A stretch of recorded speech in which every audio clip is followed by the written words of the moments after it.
السلام علیکم ورحمت الله وبرکاتہ. ټول ملګرو ته سلامونه. ستاسو ورور ستاسو همدرد امیر جاوید یم. ګرانو ملګرو، په دې سیټ کې تاسو د ورکوډو غونډې شارټ ویډیو بخکاري. ګرانو ملګرو، دا اسرائیل دی او پلار او زوی چې کوم دی دغلته مونځ کوي او چې کوم دی د اسرائیلو پې دا خطرناک سپی کوم ښکاري سپی چې تاسو به پیژنئ او هغه چې کوم دی نو دیو پسې ور پرېښودو چې یاره دا کوم مسلمانان چې کوم مونځ کوي نو دا سپی به پې ورشي او دا مسلمانان دا څوک چې مونځ کوي نو دا به چې کوم دی وخوري، دې ته به ضرر ورسوي.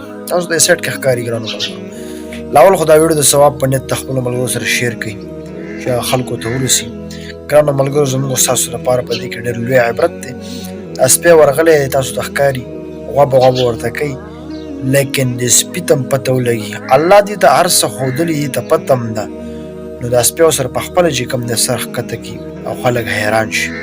د خلکو دا خیالي ګرانو ملګرو چې دا سپی ورالو او دې ته به ضرر رسوي او نقصان به ورته رسوي، خو لیکن نه، الله چې څه غواړي هغه کېږي. ګرانو ملګرو، خپل تعلق د الله سره صحیح جوړ کړو مونږه، ځکه چې مونږ د علماو نه اورو که نه.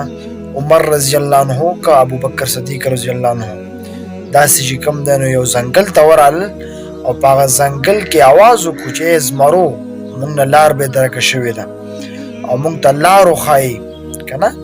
نو لکه بیا علما فرمایي چې هغه زمرو چې کوم دی نو د هغه ځنګل نه راووتل، پوه شوې، نو دې ته یې لار خوشې کړې.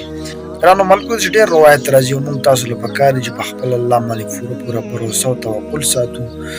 او بل دا چې ګرانو ملګرو، مونږه چې په مونځ کې ماشې څه چې ټکه م راکړي که نه، مونږ څونه ګډېږو، څونه خوځېږو.